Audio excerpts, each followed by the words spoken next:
부산시가 올해 빈집 특례법에 따라 두 번째 실태 조사를 벌일 예정입니다.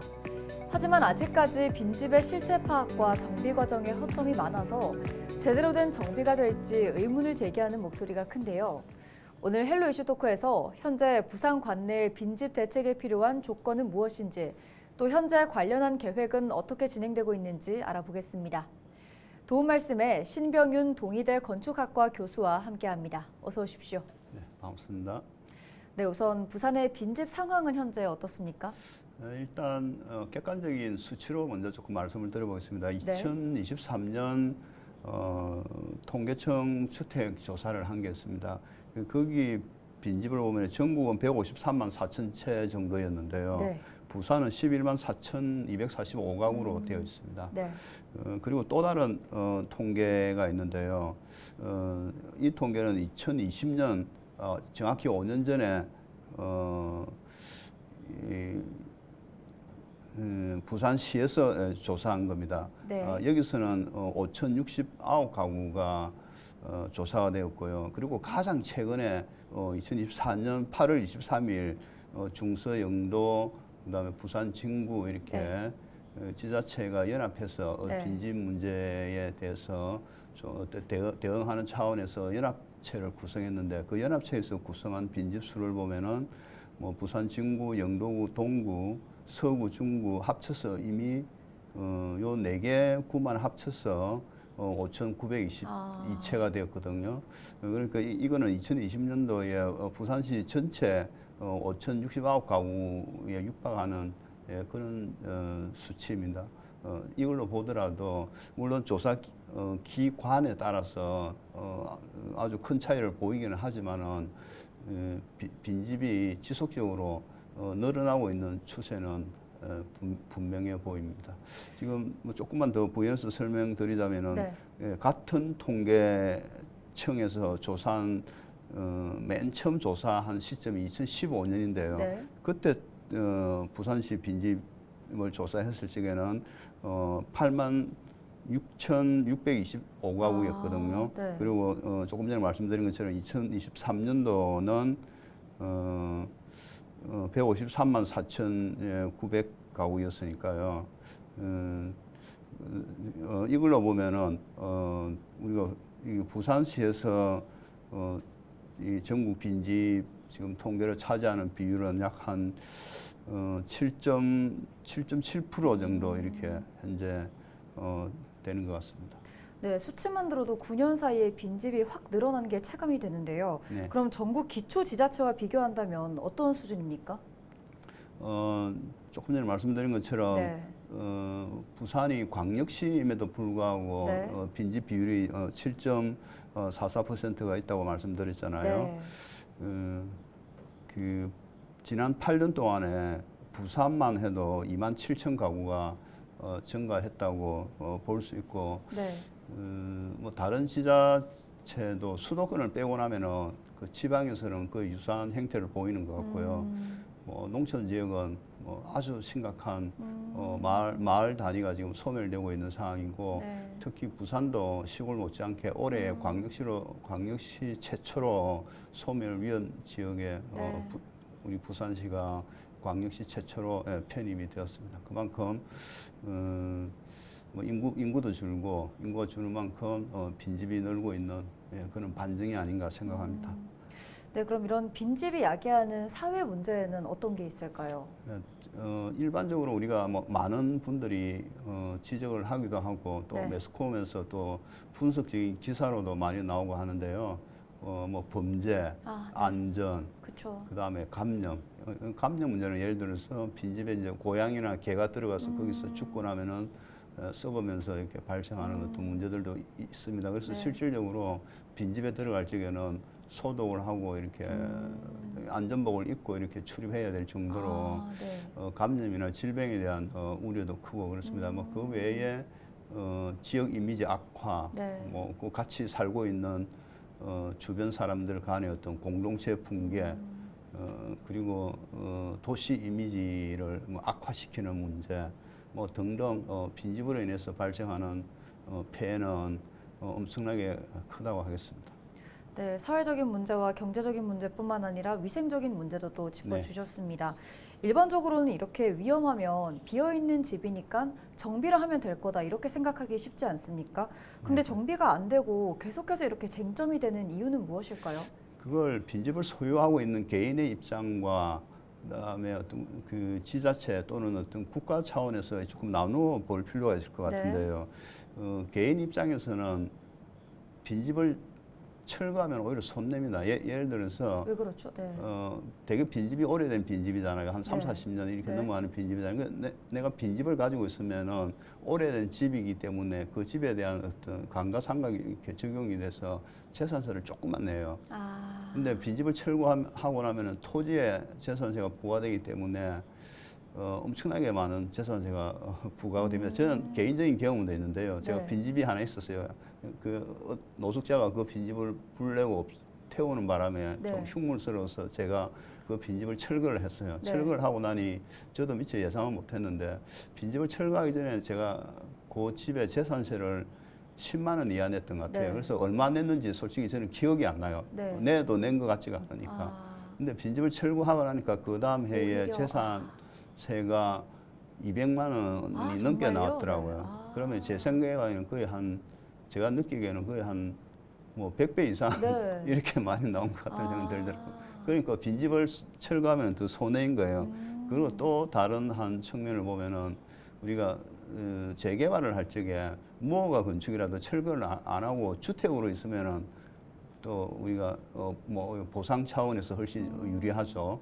예, 뭐 땅으로 갖게 네. 있게 되면은 또 땅 면적에 따라서 네. 또 보상이 아주 약하기도 하고 그렇습니다.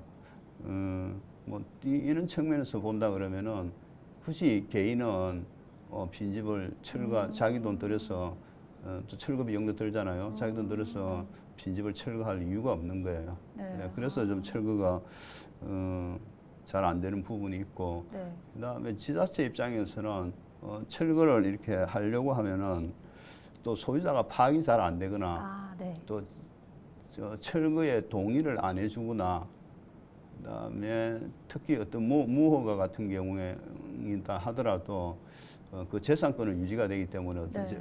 나중에 또 무단으로 철거했다가 뭐 또 재산권 관련해서 또 소송에 휘말릴 우려도 있고 네.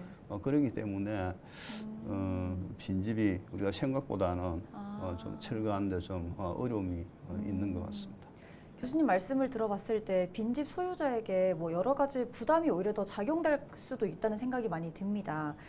이렇게 지금까지 빈집 정비와 관련해서 법과 제도가 없었던 것이 아닌데 지금까지 제대로 된 효과 없이 그런 빈집 정비가 안 되거나 또 이렇게까지 방치된 이유는 무엇일까요?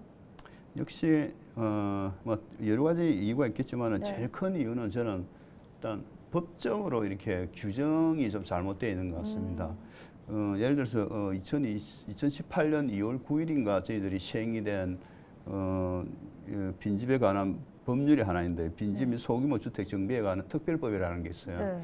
네. 여기에서 빈집을 규정하기를 말 그대로 1년 이상 비어있는 집을 빈집이라고 하는데요. 거기에 무허가 건축은 포함이 안 돼 있어요. 아, 예, 네. 그러다 보니까 지자체에서 빈집을 조사할 적에 애초에 빈집을 할 적에 무허가 건축이 카운트가 안 되는 거예요. 그리고 또 나중에 그 조사를 하고 나서 그걸 바탕으로 해서 빈집 정비 계획을 수립을 해야 되는데 네. 무허가 건축 결국 무허가 건축을 빼고 수립을 하게 그쵸. 되는 거예요. 근데 네. 현실적으로 보면은 빈집의 뭐 거의 반 이상이 그것도 정확한 통계는 아닙니다만은 현장에서 보면은 그보다 훨씬 많아요. 빈집이 실제 무허가 이렇게 무허가로 남아 있는 그 빈집이 우리가 허가를 받은 주택의 빈집보다 훨씬 많기 때문에 네. 이걸 빼고 빈집 조사를 하고 정비 계획을 세운다는 거는 뭐 별 의미가 없다고 보는 거죠. 별 의미가 없고 그래서 왜 그러면은 관에서는 무허가 건축은 조사도 안 하고 빈집 정비 네. 계획도 수립을 못 하는 거 하면은 법률에 그렇게 규정이 되어 있는 거예요.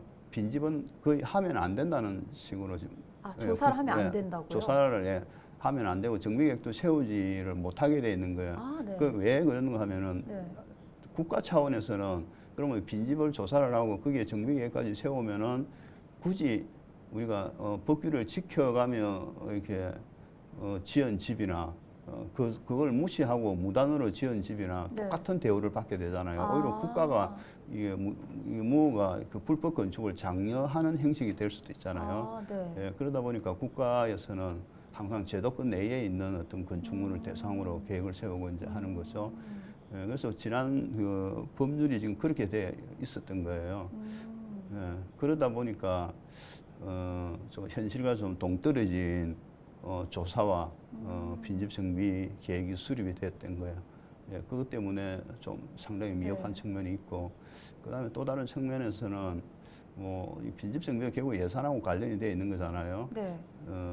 어떤 지자체의 의지도 좀 필요한 것 같은데, 여기 살고 빈집 주위에 살고 계시는 분들은 이 빈집이 아주 심각한 사회 문제라고 이렇게 보는데, 또 그렇지 않은 뭐 어디 대단지 아파트 단지나 신도시에 살고 있는 분들은 실제 빈집이 존재하는지조차도 잘 모르는 거예요. 아, 네. 근데 최근에 이게 이제 빈집 문제가 아주 급속하게 늘어나고 가속화되고 이제 세상 밖으로 드러 나오니까 사회 문제로 조금씩 인식하는 것 같은데, 일단은 지자체나 도시를 관리하는 어떤 책임 위치에 있는 분들이 빈집은 우리 어떤 이 공동체 전체가 관심을 갖고 사회적인 문제로 네. 인식을 하고 여기에 대한 대책을 세우고 뭐 예산을 투입해야 되는 문제라고 이렇게 인식을 하면은 좀 정비 계획이 조금 더 빨라지지 않을까요? 네. 그렇게 생각합니다. 네, 조승환 의원이 최근 관련해서 법안 재개정 발의를 했습니다. 어떤 내용입니까? 조금 전에 말씀드린 이 문제를 해결하기 위한 거예요. 아, 네. 예, 조성환 의원님, 저는 저 법안 발의가 상당히 의미가 있다고 네. 생각하는데요. 저 현실을 반영한 의견인 거죠. 네. 즉, 우리가 주택의 규정에서 사용 승인을 받은 건축법에 따른 사용 승인을 받은 합법적인 건물뿐만 아니라 네. 그동안은 우리가 흔히 무허가라고 부르는 이 건축물도 조사 대상에 포함시켜야만 하고, 네. 또 그 결과에 따라서 무허가를 포함한 건축물 이것과 함께 같이 정비 계획을 세워야 된다. 네. 그 법률에서 규정을 하게끔 하는 거예요. 이 법을 이제 개정안을 발의한 거죠. 네. 예, 이번에 개정안을 발의하게 되었습니다. 네, 뭐 지금까지 사실 법과 제도가 있었지만 큰 효과가 없지 않았습니까? 그럼 이번 조승환 의원의 재개정 발의가 가결된다면 좀 가시적이고 현실적인 효과를 기대해봐도 좋을까요? 네, 충분히 그럴 수 있다고 생각을 네. 합니다. 당연히 이제 의무적으로 지자체는 매 5년마다 네. 빈집을 조사를 하고 또 그 조사된 빈집을 바탕으로 해서 어떻게 정비를 할 건지 정비 계획을 네. 수립하게 되어 있거든요. 네. 올해에 이제 2019년에 한번 조사를 했었고, 지금 이제 올해에 또 새롭게 두 번째 조사가 지금 실시가 되고 있는 와중이거든요. 그런 와중에 빈집을 포함해서 조사를 하고 정비 계획을 세우면 아주 현실적인 거겠죠. 이게 아주 상식적인 거 아니에요. 네. 누가 듣더라도 그 빈집이 뭐 훨씬 더 많은데, 그렇죠. 그러니까 뭐가 빈집이 훨씬 더 많은데 그걸 빼고 조사를 한들 뭔 의미가 있겠느냐. 네. 충분히 그렇게 물을 수 있는데, 이제 그동안 법률 규정이 안 돼 있다가 이번에 이제 정비가 된다는 이야기인데, 조금 아쉽게도 지금 의원님이 제안하신 그 법률이 아직도 그 국회 상임위에서 논의 중이에요. 네네. 이미 올해의 빈집 조사는 이미 들어가 버렸어요. 그러니까 결국은 이거 무허가 조사를 이번 해에는 못 하게 되는 거예요. 네네. 결국 이 법이 올해 통과되든 내년에 통과된다 하더라도 5년 뒤에는 이제 불법 건물도 포함한 빈집 조사와 빈집 정비 계획의 수립이 가능해지게 된다는 조금 아쉬움이 좀 있습니다. 교수님, 혹시 궁금해지는 게 그럼 이게 의지만 있으면 무허가 건축물에 대한 조사가 당연히 쉽게 이루어질 수 있는 건가요? 네, 그렇습니다. 이제 앞으로는 좀 그렇게 되는 거죠. 네. 공식적으로 이제 그렇게 되는 거고, 또 이 문제를 빈집 문제가 심각한 중구, 동구, 서구, 네네. 영동구 쪽에서는 그래서 우리가 법적으로 빈집 조사를 해야 되는 이거와는 별개로 네. 각 구에서는 자체적으로 무허가를 포함한 빈집 조사를 지금도 하고 있습니다. 아, 어쨌든 할 수는 있는 거군요. 네, 아. 당연히 의지를 네. 가지면은 네. 할 수 있습니다. 네, 네, 알겠습니다. 네, 이렇게 뭐 개정안이 가결되어서 작동을 하면은 부산에서도 이제 원도심을 중심으로 좀 빈집 정비가 탄력을 받을 것 네. 같은데요. 교수님께서 보시기엔 그럼 부산이 어떻게 빈집이 정비되고 또 활용되어야 한다고 보십니까?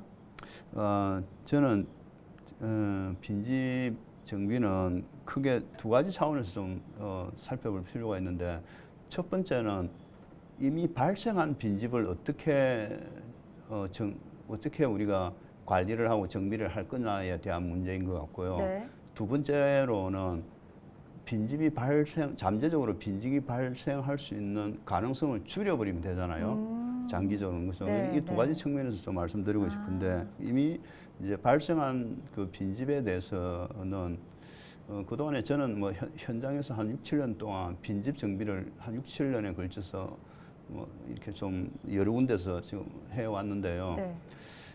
최근에 언론에 노출되는 것도 그렇고 아마 대부분의 많은 사람들이 그 빈집을 활용을 해서 거기에 뭐 젊은이들을 끌어들인다, 청년 예술가들을 끌어들인다, 뭐 또는 뭐 스타트업을 또 끌어넣는다, 이런 생각을 좀 많이 하셔요. 아니면은 그걸 아름다운 정원이나 조경으로 만들면은 좋지 않겠느냐, 이 네. 이야기를 많이 하시거든요. 저도 뭐 현장에 6년 전에는 그렇게 생각을 했었고, 또 그런 방향으로 빈집을 리모델링해서 또 외부에 이렇게 청년들을 끌어들여서 마을을 운영해 보기도 했어요. 그러고 나서 세월이 6, 7년이 지난 지금의 경험으로서는 네. 그때 내가 생각을 좀 잘못했구나 하는 생각을 네. 하게 되거든요. 우리가 큰 흐름에서의 이 고령화, 저출산, 그 다음에 산업 유형의 변화에 따른 어떤 젊은이들의 어떤 수도권 이탈, 네. 큰 흐름을 저희들이 부산이 거스를 수가 없어요. 그러니까 그동안 평창 도시에서 축소 도시로 저희들이 이제 부산의 상황이 바뀌는 거예요. 그렇다 그러면은 자연히 부산의 주거지도 밀도를 낮추는 계획이 필요한 거예요. 그 밀도를 이제 낮추는 방법으로는 빈집이 생기면은 그걸 철거하고 비어 있는 상태에서 활용할 수 있는 아이디어를 내야만이 되는 거예요. 그래야만이 빈집도 하나 이렇게 살 수도 있잖아요. 뭐 1가구 2주택에 해당이 안 네. 되면 세금도 좀 절약이 되니까요. 네. 근데 거기에 부산 광역시는 빠져 있어요. 아, 네. 소멸 위험 지역임에도 불구하고 네. 부산은 소멸 위험 지역임에도 불구하고 대도시라는 이유로 아. 빠져 있어요. 네네. 근데 이런 것들도 좀 이번에 국회 차원에서 조금 강하게 좀 어필을 해서 부산의 상으로 시골 못지않다, 심각하다.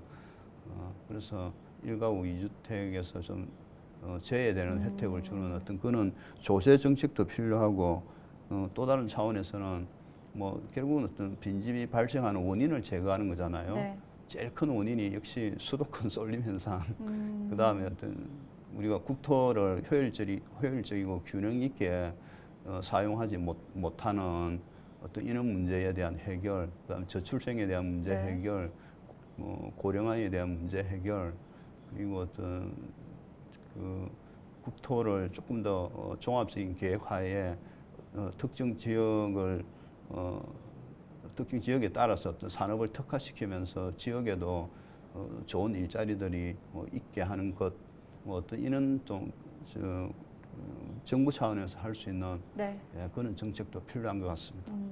그러니까 요약하면 인구 감소나 뭐 청년 이탈의 이런 현실적인 상황을 고려해서 주차장 조성과 같은 현실적인 방법을 네. 마련하고, 동시에 잠재적인 빈집 발생의 가능성을 좀 줄이자는 방향으로 정책을 제언해 네. 주셨습니다. 그렇죠. 네, 부산시가 이런 행정력을 좀 제대로 발휘를 해서 빈집 문제를 해결하길 바라면서 오늘 말씀 여기까지 듣겠습니다. 고맙습니다. 네, 고맙습니다. 네, 부산의 인구 감소 속도와 비례해서 빈집 역시 빠르게 늘어나고 있습니다. 인구 유입과 증가에 많은 정책이 집중된 상황에서 함께 고려해봐야 할 빈집 정책에도 유의미한 행정력이 발휘되길 바라면서 오늘 헬로 이슈 토크는 여기서 마치겠습니다. 지금까지 말씀에 신병윤 동일대 건축학과 교수와 함께했습니다. 시청해주신 여러분 고맙습니다.